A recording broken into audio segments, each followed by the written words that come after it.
Bonjour Inès, Bonjour. merci d'être avec nous sur le plateau de Grand Lille TV.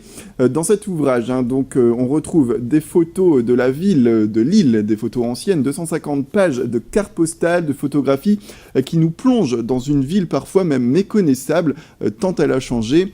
Peut-être savoir, pour une première question, décrire cet objet avant de passer au contenu. C'est un objet assez mignon. Voilà.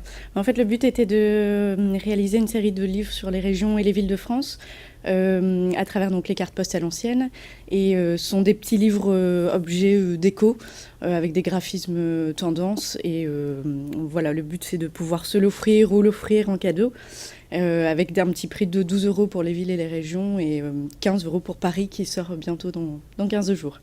Alors, la collection de livres, là on a Lille 100% vintage, mais la collection est dense. Il y a plusieurs villes françaises qui sont dans cette collection. On parle de Marseille, de Toulouse. Mais vous, en tant que Lilloise, vous êtes la designer de toute cette collection, mais en tant que Lilloise, je pense que ça a dû être davantage agréable pour vous de faire cette collection, enfin ce livre de Oui, Lille. effectivement. C'est vrai qu'on a pu voir, j'ai pu voir quand je l'ai reçu, toutes les anecdotes sur Lille, des choses rigolotes. Quand on se balade dans les rues, on se rend pas compte de tout ce qui a pu se passer avant.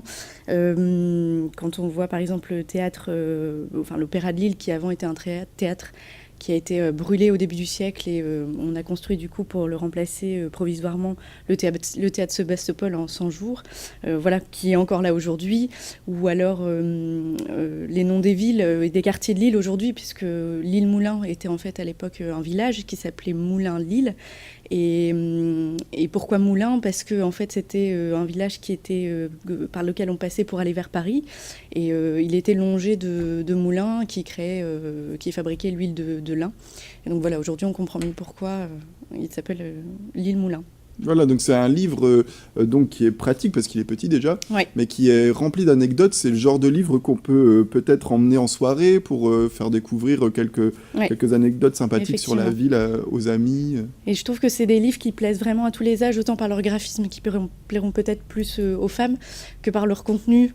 Alors là, plus de femmes et hommes également, mais voilà, c'est vraiment un livre qui est fait pour plaire à tout le monde et qui est intéressant. Et moi, c'est vrai que quand j'en parle à mes amis ou quand je le montre, tout le monde aime, que ce soit mes parents, mes amis, ça plaît vraiment à tout le monde. Donc c'est vraiment un livre qu'on peut s'offrir et qu'on peut offrir aux autres. Et alors, vous êtes designer, comment vous en êtes arrivé à collaborer avec HC Éditions qui fait ces livres? Qui a réalisé la collection. En fait, tout simplement parce que j'ai un site de faire-part de naissance et de mariage qui s'appelle Mon Petit Faire-part à l'américaine. Et j'ai réalisé le faire-part de naissance d'Isabelle Chopin, qui est la directrice éditoriale de HC Éditions. Et donc, peut-être savoir votre image préférée, parce que je suppose que vous avez dû bien parcourir ce livre. Oui. Est-ce qu'il y a une image qui vous touche plus particulièrement que d'autres? Oui, il y en a une qui m'a fait beaucoup rire. C'est une photo d'un marchand de frites qu'on voit à l'époque. Alors, je ne savais pas que ça existait, je savais que c'était originaire de Lille, les baraques à frites, mais quand on le voit dans une petite roulotte à l'ancienne, on se dit que c'est vraiment quelque chose de chez nous et qui est rigolo. Page 68. Oui. Bah écoutez, on va regarder ça plus en détail. En tout cas, merci beaucoup d'être venu sur ce plateau pour parler du livre Lille 100% vintage, collection HC Éditions.